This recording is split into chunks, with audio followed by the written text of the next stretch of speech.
10-11 साल का उसका बेटा था, उसने दूसरी शादी कर ली। एक दिन अपने बेटे से कहने लगा, बेटे वो सगी अम्मा ठीक थी या ये वाली ठीक है? तो बेटा कहने लगा, अब्बा जी ये ठीक है, वो सगी अम्मी झूठ बड़े बोलती थी, सगी अम्मी झूठ बड़े बोलती थी, झूठी थी, ये सच्ची है। उसने कहा, बेवकूफ तेरी माँ झूठी थी? उसने कहा, अब्बा बड़ी। क्या, किस तरह?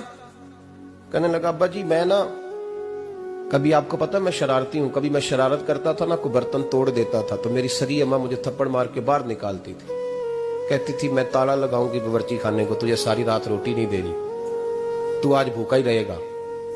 बिल्कुल नहीं देना, सारी रात नहीं देना। बड़े दावे करती थी, कस्में उठाती थी, पर बड़ी झूठी थी। आधा घंटा भी नहीं गुजरता था तो गलियों में मुझे ढूंढने लग जाती थी, और ला के ना तो गलती मेरी होती थी, रोना मेरी अम्मा शुरू कर देती थी, वे ओए मैनू ना सताया कर वे पुत्रा। फिर मेरी मर्जी का खाना मुझे पका के देती थी, मेरी मर्जी का। और फिर मेरी अम्मा मुझे तोहफा भी देती थी। अब्बा जी वो झूठी थी, पहले कह रही थी सारी रात नहीं देना, अब आधा घंटा। ये बड़ी सच्ची है जवाब भाई है। मैं शरारत करता हूं तो थप्पड़ मार के निकाल देती है, कहती है रोटी नहीं देनी, फिर मैं सारी रात रो के गुजारता हूं पर नहीं देती। ये सच्ची है, वो झूठी थी। तू माँ के दर्द को क्या समझे? बच्चे तो कहते हैं अम्मा ने हमें कैद कर दिया, अम्मा कहती है मेरी मर्जी से खाओ। और तुझे नहीं पता उसने कैद नहीं किया, वो तुमसे प्यार बड़ा सच्चा करती है, और बड़ा सच्चा प्यार करती है तेरे साथ, बड़ा सच्चा। कि मेरे जैसे पीर के हाथ में 5,000 रुपया नजराना दो ना, पीर साहब दुआ करना, तो पीर साहब ने दुआ पक्की याद की हुई है सबके लिए, रटी रटाई, अल्लाह खैर करे, अल्लाह भला करे, और सबके लिए रट्टा लगाया हुआ है। और अम्मा को बेटा वैसे ही कह जाए, वैसे ही, अम्मा मैं इंटरव्यू देने जा रहा हूँ, जरा दुआ करना, वो बीबियां मंगा के दुआए तंजीना पढ़ाना शुरू कर देती है, और सारी सारी रात मुसल्ले पे बैठी। इस दर्द को समझना। ओ भाई बड़ा वेल ड्रेस बेटा होता है, वेल ड्रेस नौजवान, वो 18,000 का जोड़ा पहनता है, 7,000 का जूता खरीदता है, वो कीमती किस्म की घड़ी इस्तेमाल करता है, लेकिन उसी बच्चे के जब अपने बच्चे होते हैं ना, तो बीबी को कहता है ये ले 10,000 रुपया, बच्चों के कपड़े खरीद ले, मेरे सही है, अभी कल ही तो खरीदे थे। और बाप, और तू समझा ही नहीं यार, 30 साल बाप ने जवानी सारी सऊदी अरब को दे दी, लेकिन तेरा ख्याल रखा।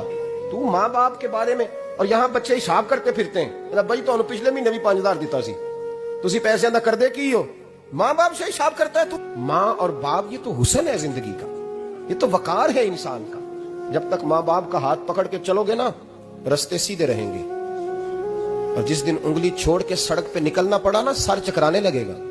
याद रखना, ये बड़ा मुश्किल काम होता है। लोगों का तो रुख ही उस दिन वादे होता है जिस दिन आदमी साये से महरूम होता है। माँ और बाप, तो फिर ये भी सुन ले, नबी पाक सल्लल्लाहु ताला अलैहि वसल्लम ने माँ बाप के लिए फरमाया, हुमा जन्नतुका व नारुक, यही तेरी जन्नत है और यही तेरे लिए जहन्नम है। अगर ये राजी हो गए तो तेरे लिए जन्नत है, नाराज हो गए तो चाहे तू 100 पीर के मजार पे हाजिरी दे आ, लेकिन जब तक अब्बा राजी नहीं उतनी देर तक अल्लाह राजी। ये हदीस पाक है, हुजूर ने फरमाया जिसके वालिद राजी उसका अल्लाह राजी, और जिसका बाप नाराज उसका अल्लाह। हाँ बेशक, अब ये हदीस है ना, तो सारे वली एक तरफ बैठ जाएं, कहें या अल्लाह बख्श दे मुरीद को, लेकिन अगर अब्बा कहे या अल्लाह ना माफ करना, तो अल्लाह उन औलिया की नहीं मानता, वालिद की मानता है। इसलिए बुल्ले शाह आसमानी उड्डियां पढ़ना है, जेड़ा घर बैठा उन्होंने पढ़िया ही नहीं। भाई याद रखो, माँ बाप से प्यार करो, इनकी खिदमत करो, इनके पास बैठा करो, और माँ बाप को टाइम दें, वक्त दें, चंद घड़ियां उनके पास बैठें। अब यकीन करें अब्बा जैसे आप मशवरा कर ले, सिर्फ मशवरा, मर्जी बेशक अपनी करें, लेकिन उस मशवरे में आपको इतना साया मिलेगा कि जिंदगी में